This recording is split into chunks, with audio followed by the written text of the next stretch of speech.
So over the next 40 minutes or so, we will be providing just a short presentation. If you have any questions at all during the presentation, you'll have some opportunities to ask those. If anything is really, really pressing, please feel free to pop the question into the chat and we can address those at that time. Otherwise, at the end, we will open the floor for some Q&A as well. So first, as I said, my name is Stephanie Sipe, and I'm the Communications and Outreach Manager. And I'd like to introduce some other members of the Land Trust team who are here joining us today. So I'll just start here with Lauren, if you want to introduce yourself and title. Sure. Hi, I'm Lauren Reneker. I'm the Development Director here at the Land Trust. Thanks for joining us. Thanks, Lauren. And Corey.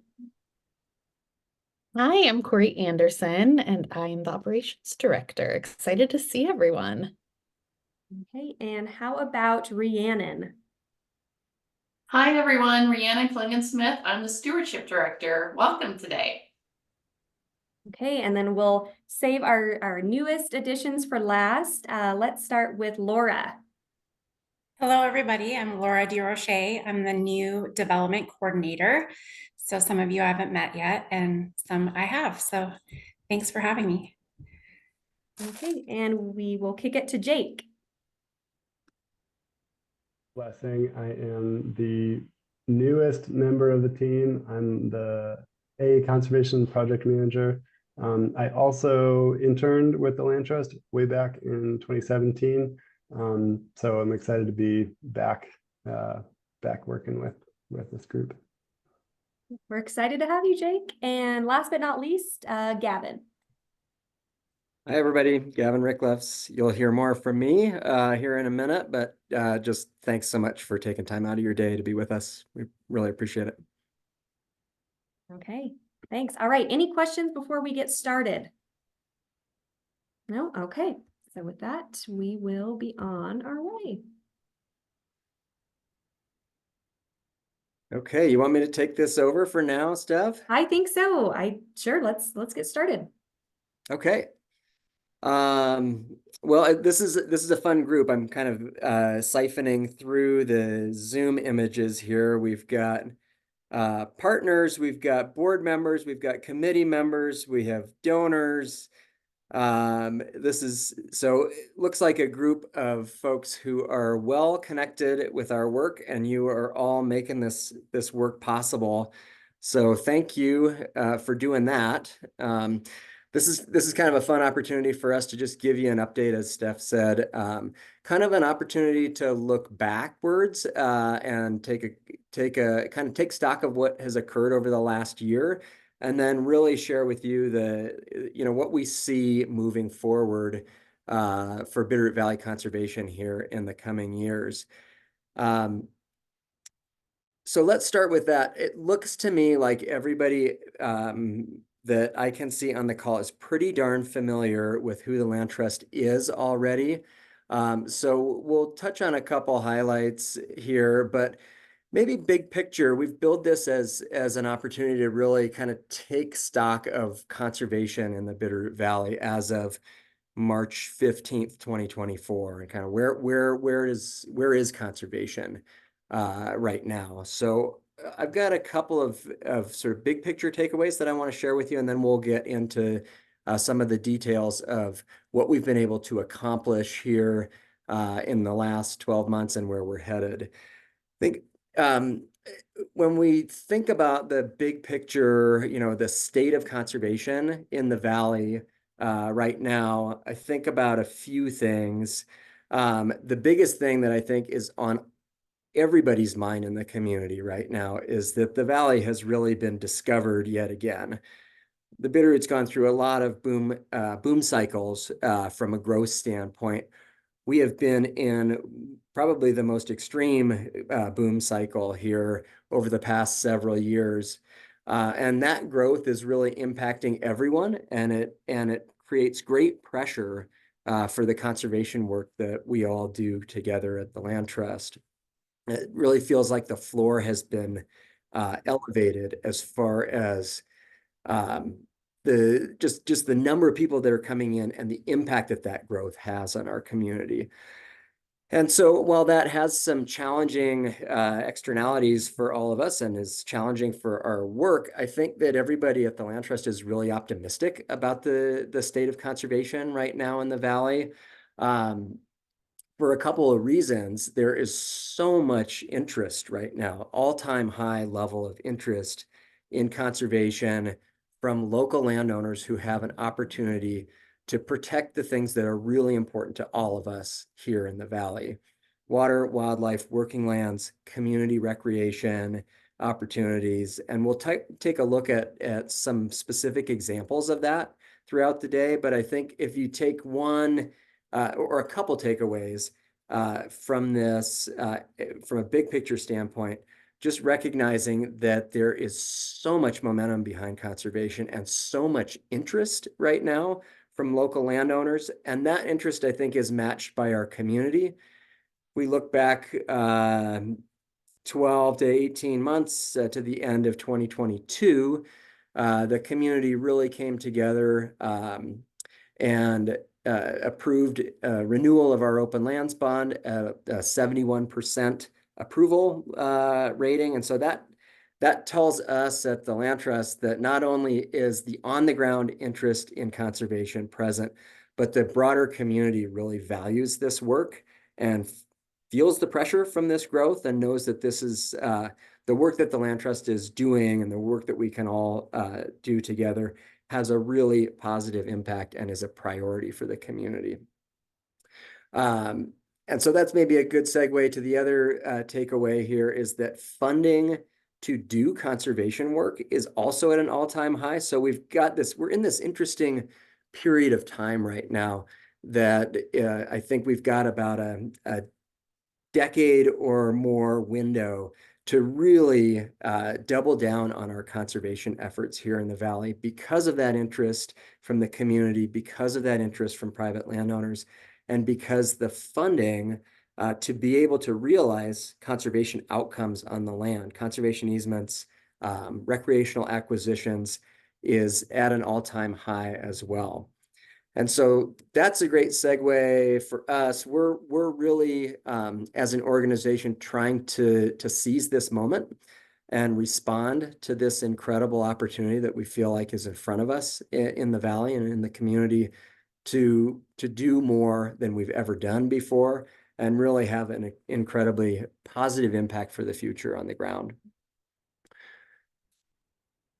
So let's talk about, that's kind of the moment in time, big picture. Let's talk about the year that was. 2023 was an incredibly exciting year for all of us at Bitterroot Land Trust.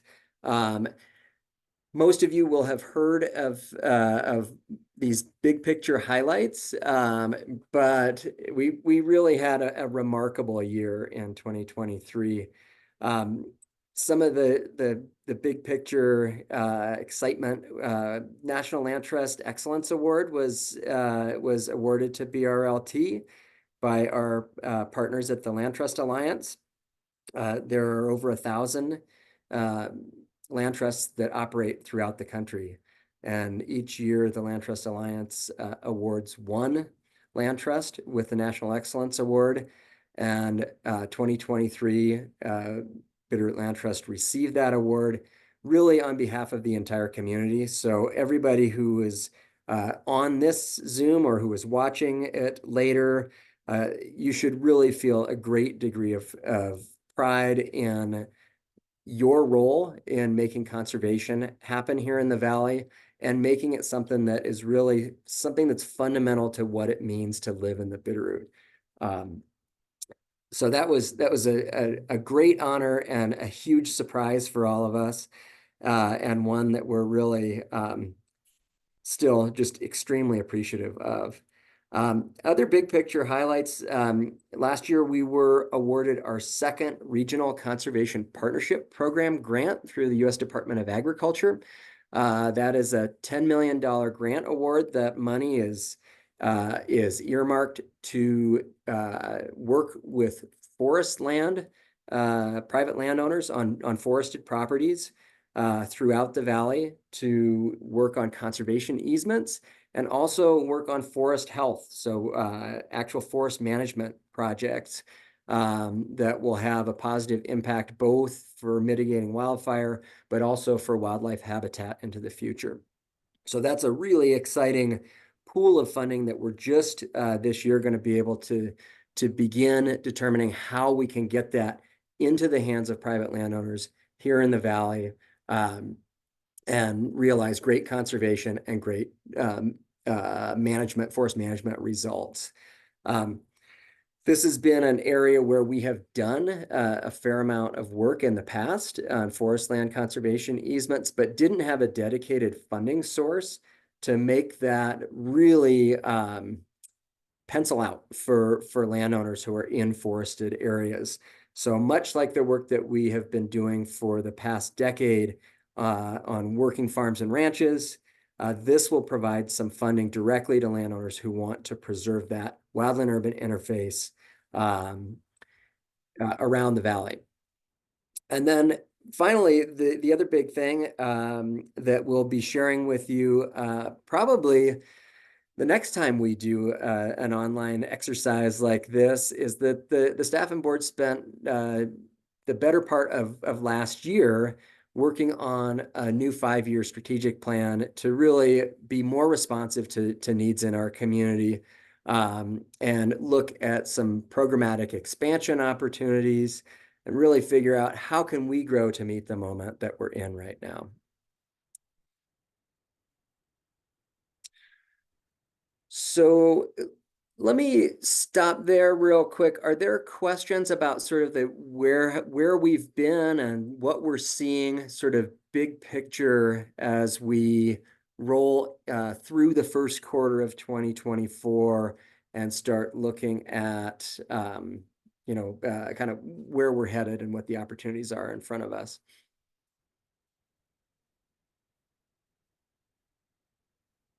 And you can either speak up or you can write something in the chat box or you can raise your hand. I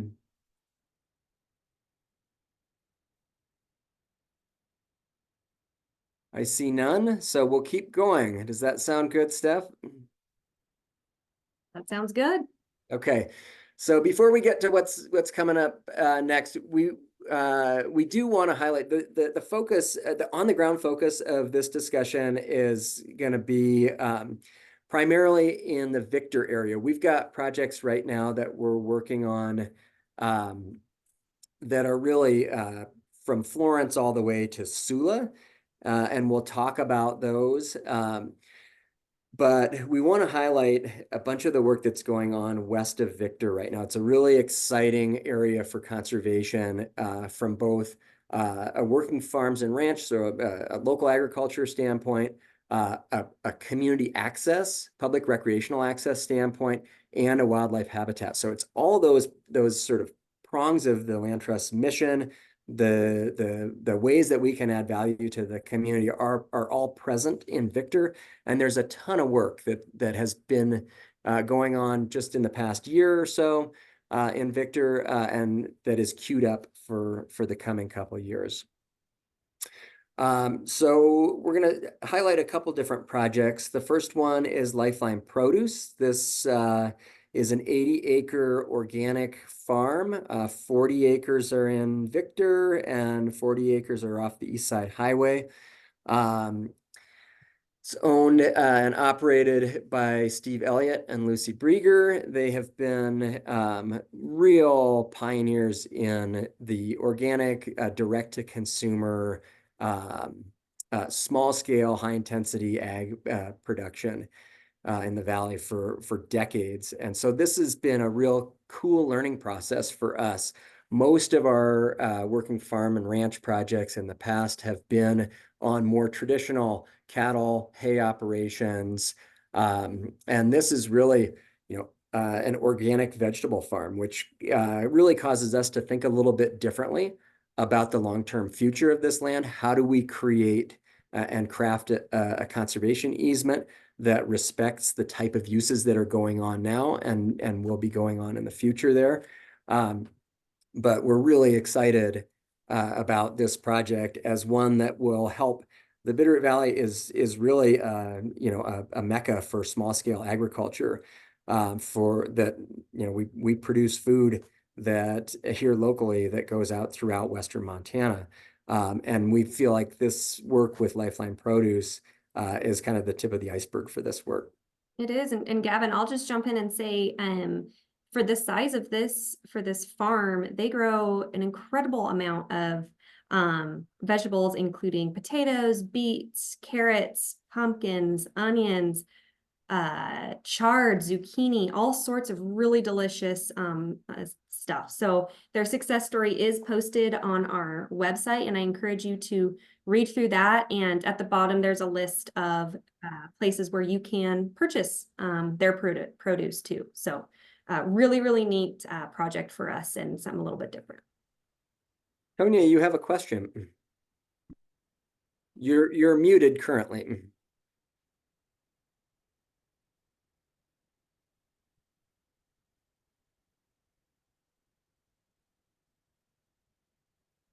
All right.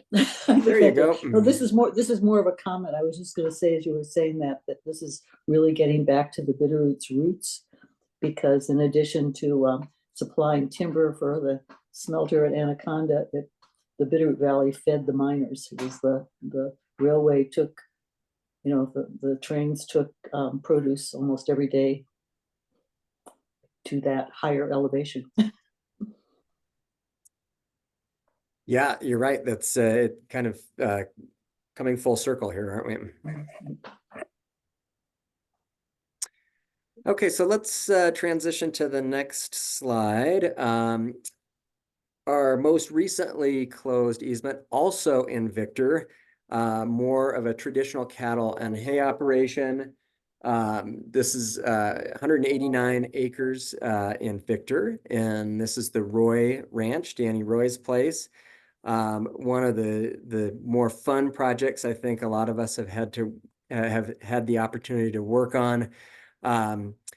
In part because it's so visible from so many roads. It's one of those iconic places in the Bitterroot where folks may not know that it's the Roy Ranch, but if you explain to them where it is on the way up to Bear Creek, everybody says, "Oh, I know that. That's where you take those two 90-degree turns and you can see all the way out to the west side and the Bitterroots."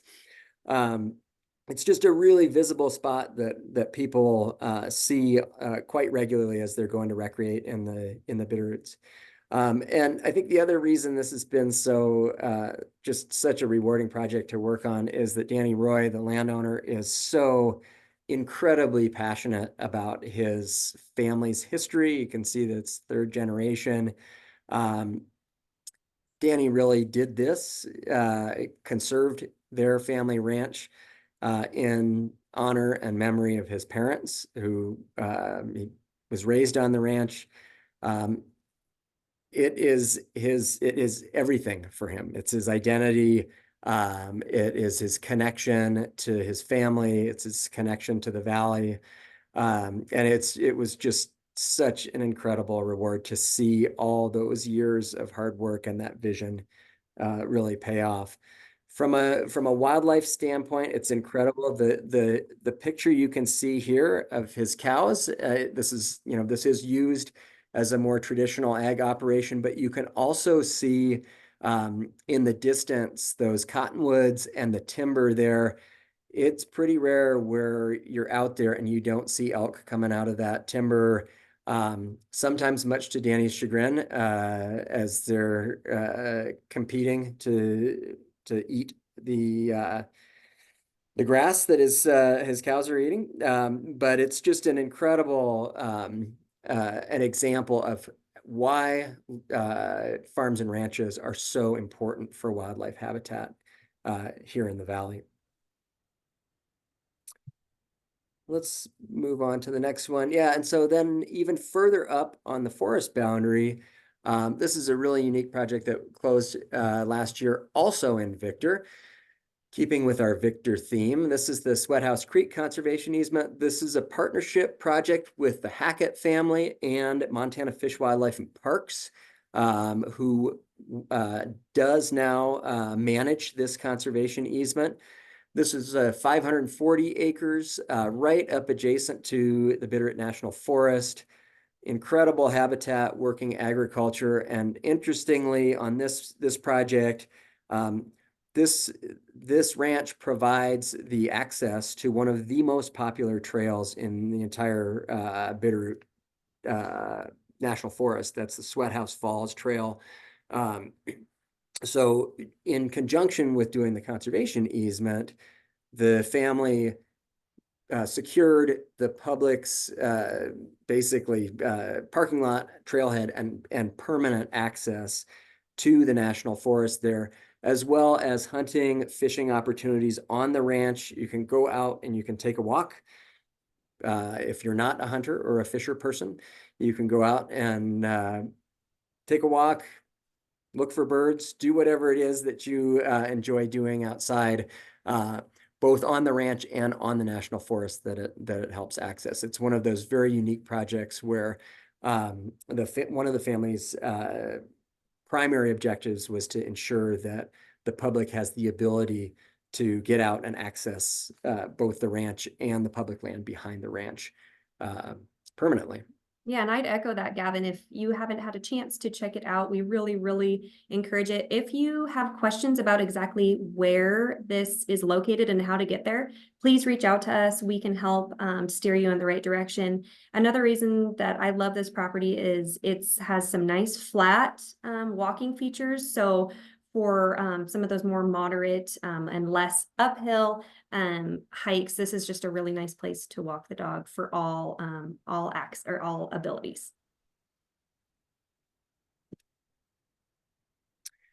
So maybe before we get to the what's ahead, thanks. Just as we look at these three very different, very unique conservation easements that were all completed in the last 6 months or so, just want to provide some context about how these fit into the broader work that the Land Trust has done over its 27-year history. We have now worked with 63 different families in the valley to conserve over 13,700 acres. And so we're really seeing the conservation tool being something that people are turning to increasingly. And it's just remarkable to me. I've been doing this work for 16 years now. And I remember starting, and we had the opportunity to work with 10 families and conserve 800 acres. And so to see in the last 16 years how much this tool has really been embraced by the community and by private landowners, to see 63 families and over, pushing 14,000 acres is just extremely gratifying, and I think is a great segue into the amount of work that we have in front of us now.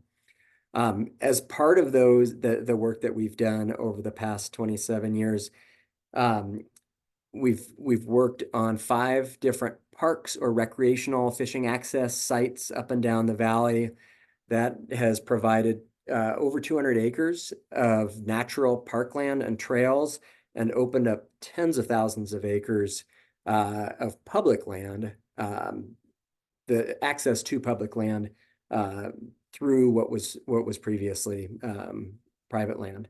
So I mentioned that recreation piece because as we talk about where the Land Trust is going, where conservation is going, in part as a result of the large number, the big influx of people that are here now and will continue to come, I think the recognition on all of our parts at the Land Trust is recreation and access to natural places to go and get outside for everybody who lives in the valley is an increasingly high priority for us.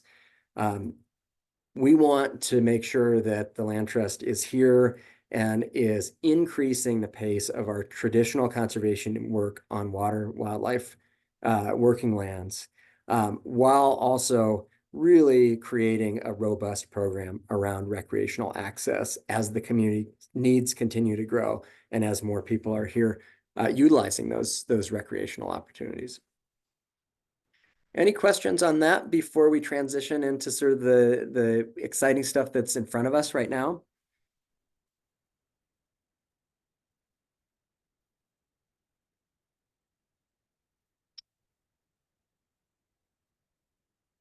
Okay, seeing none, we will continue.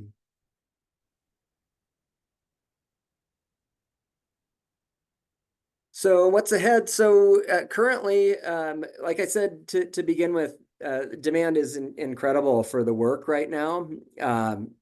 We're currently working with 16 local families on active conservation projects. Most of those are conservation easements. We also have a couple of parks or community recreation opportunities that we're working on as well. That equates to nearly 3,000 acres in the valley. So you really get a sense, if you equate those numbers, 63 families over a 27-year period, and now we've got 16 that we are actively working on, you realize that that we really are ramping up. The interest in this work is significant right now, and we're trying to grow to meet that interest. These projects, the 16 families that we're working with currently they start in Florence, and we've got projects that run all the way down to Sula. Really great example of the breadth of the mission. So both the water resources, the wildlife habitat, working farms and ranches, and recreational opportunities. You're looking right now at one of the conservation easements that will be next in the queue to close. This is the Bucher Ranch, also in Victor, keeping with our Victor theme. 158 acres.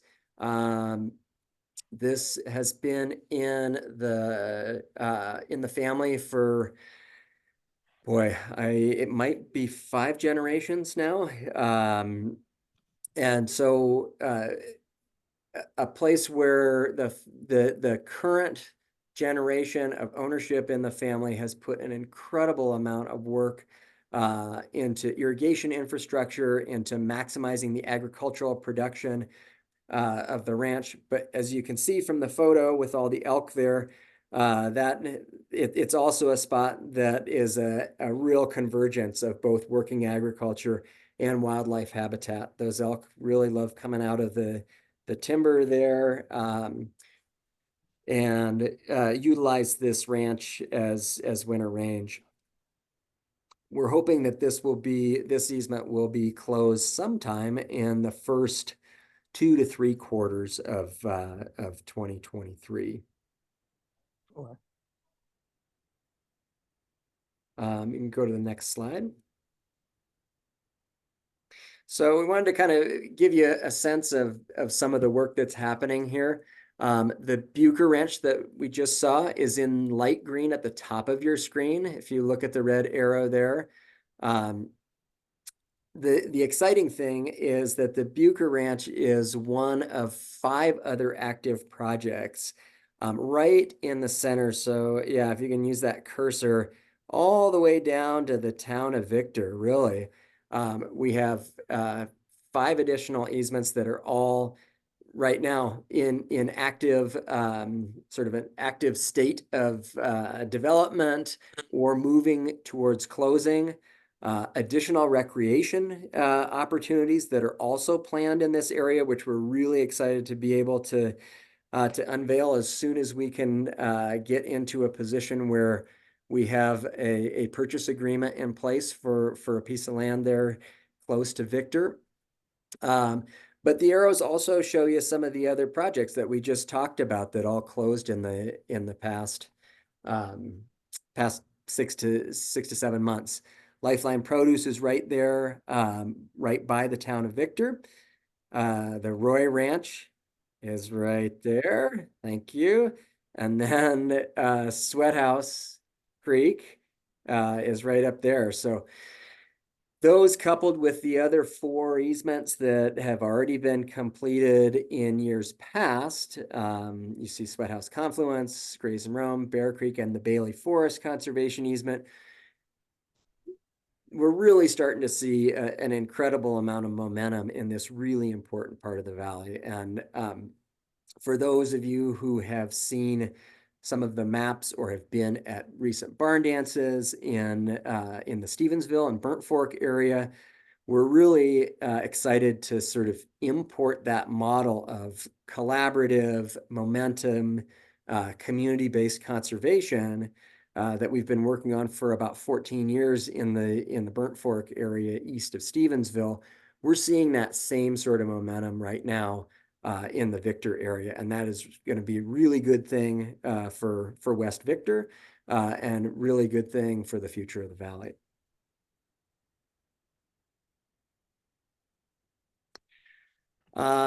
So let's transition to another really exciting one of those 16 projects that we're working on right now.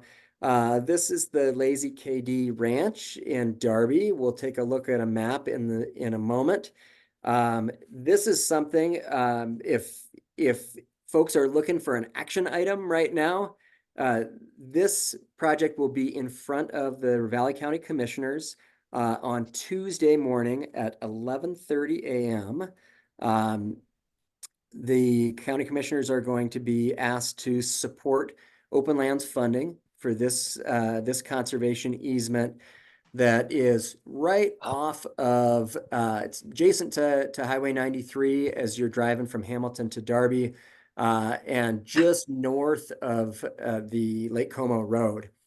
So we'll look at the map in a minute, but this is one of those iconic views as you're driving the South Valley. Just a critically important ranch, both from an ag production standpoint, but also from a wildlife habitat and connectivity standpoint. So let's take a look at the map. The Lazy KD Ranch is there in yellow. You can't miss it. This is one of those areas of the valley where the public land, as you can see the crosshatched green there of the Bitterroot National Forest, it is getting real close together in the valley there. All the other dark green are existing conservation easements there.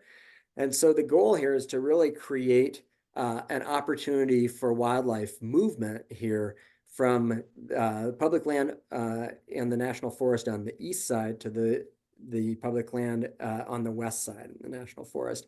And Lazy KD, as you can see, is getting us so close to being able to connect that really important movement point for wildlife in the valley.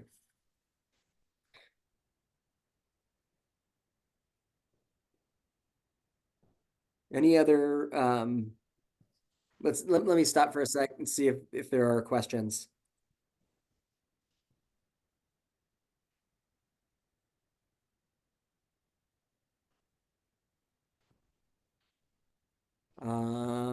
Seeing none, we will continue. So that's a little, we'll transition. I'm going to turn it over to Steph now to talk about some of our community engagement work. But if you come up with questions on some of the work that's going on right now or the work that's happened in the past, or just, broader questions about where conservation is headed in the valley, there will be time to answer those questions in a minute. Okay. Steph, take it away. Thanks, Gavin. So with all of these exciting conservation projects that are either recently completed or underway, we know that one of the best ways to make our supporters like you all feel a connection with the work that we do are to provide those opportunities to get out on the land and visit conservation easements. So this summer, we are so excited. The cat is out of the bag. We've been working pretty hard the last couple of months to bring a one-of-a-kind opportunity to you all in the Bitterroot. So in place of our July barn dance that we have each year, don't worry, it will be back next year. We have the opportunity to bring a classical pianist by the name of Hunter Nowak and his organization that is called Landscape Classical Music in the Wild. And the piano is brought to any type of outdoor open space, from national parks to conservation easements, such as one of our conservation easements on Sunset Bench in Stevensville. It's an opportunity to immerse yourself with nature through the use of wireless headphones that are provided to concert goers. And during the concert, folks are encouraged actually to wander around the property while listening kind of to your own soundtrack of the music, and just fostering that deeper connection with the land itself. It'll be a 90-minute concert, and following the concert, we will have a conservation celebration party, which will give the opportunity for folks to mingle with each other, have listened to another local band dance, and kind of more of that barn dance-esque type of celebration that we typically hold with silent auction and things like that. But this is going to be a really neat event, and we're really fortunate to the landowners who conserve their property through partnering with the Land Trust in 2019.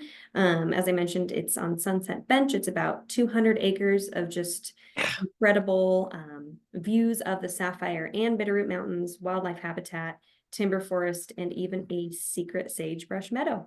So I hope you all can make it. I will ask Corey to pop the ticket link information into the chat, so please feel free to explore that and be on the lookout for more exciting opportunities to come. In addition to the concert in the wild, we will be hosting some other neat experiential opportunities for folks to visit conservation easements. Last year, some of you joined us for our wildflower identification walk or our poker ride. So again, be on the lookout for other fun things to pop up our way.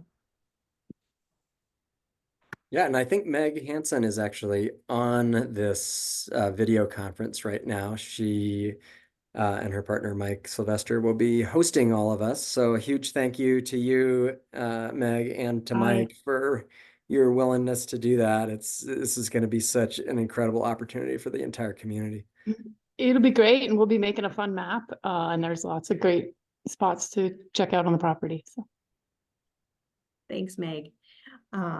And if anybody is interested in volunteering, I know that Bob and Eve are on the call. There are some volunteers who help out graciously with some of our tabling events. We can always use more hands. So if you're looking for something to do that morning, please feel free to email me, and I bet we can put you to work somehow. So thanks in advance for that. So other ways to support BRLT, as you all know, we're a nonprofit, so we are supported by personal gifts. And coming to you all this April is a new Leave Your Legacy month that the Land Trust and Lauren and Laura and their development team are going to be bringing to you. So stay tuned for more information on that.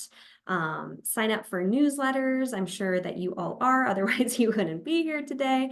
But if you have folks to either family members who don't live here, or friends that might be interested in learning just about what the Land Trust does and what we do, please feel free to share our information with them and encourage them to sign up.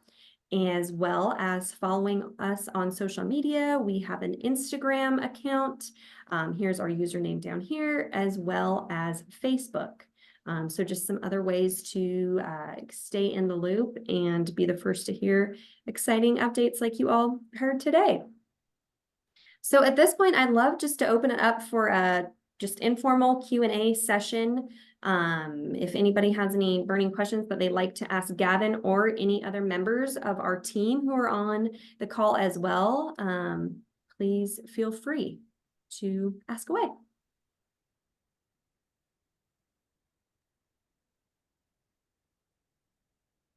May I?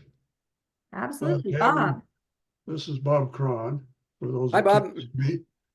Gavin, I'd like to go back to USDA $10 million grant. Yeah, It sounds like the money is for more than just conservation easements, if I understood you. correct. To do forestry work, do they have to first have a conservation easement? That's a great question.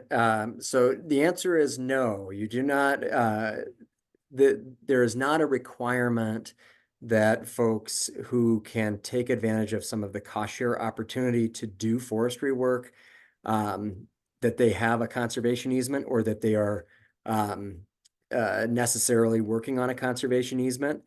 There are two pools of funding within that major grant. One for conservation easements, so one to pay landowners for the development rights they're giving up, and then one for cost share on forestry work. And our partners at the Hamilton office of the Natural Resources Conservation Service will be administering the forest management pool of funding here as partners. Our hope is that we encourage both of those things to happen through the grant, right? If we can provide, much like we've seen in the past, a good example of this is in the Burnt Fork, and then in this the area between Stevensville and Corvallis off the East Side Highway. A lot of the farmers and ranchers that we have been able to work with to do conservation easements, our initial connection with them came through our cooperative weed management grants. So we provided some cost share funding over about a 6, 7, 8 year period on cooperative weed management, which was a cost that private landowners were incurring, was a challenge for them from a productivity standpoint on their land.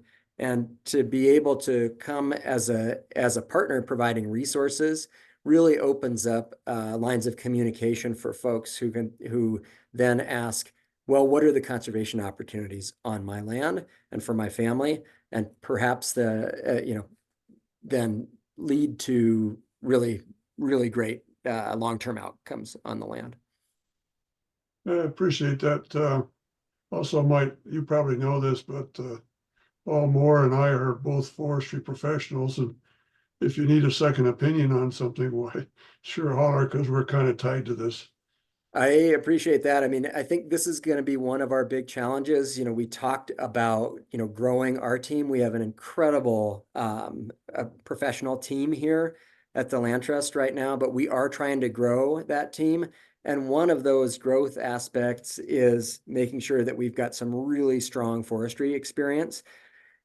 In lieu of that, and until we have that strength and experience on the team, we are going to need to lean on community members that have been in this world, professional careers in this world for a long time. So I really appreciate that. And Paul, thank you for being volunteered by Bob.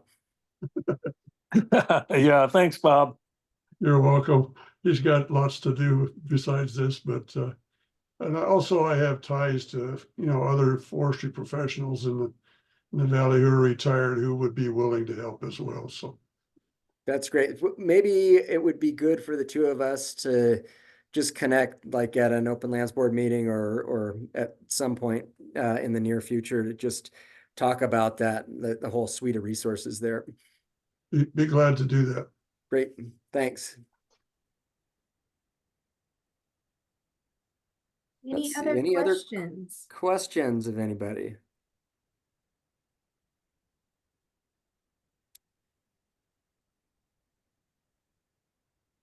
Not seeing many. It's kind of tough when it's March 15th and it's going to be 55 degrees out. I'm actually quite impressed with all of you for being inside on a Zoom call right now.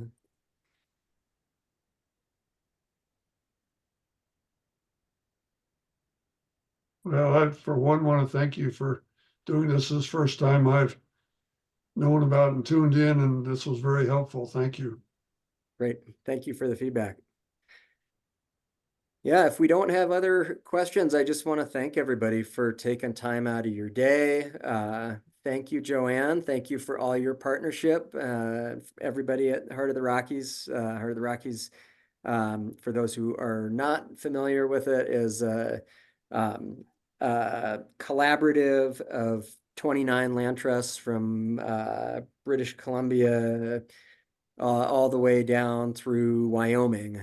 And Heart of the Rockies has been really integral in helping BRLT grow, add new staff over the years, and then really recently through their Keep It Connected campaign has invested substantial matching funds for our open lands program to really make great projects happen on the ground. So thanks, Joanne, for all you guys do.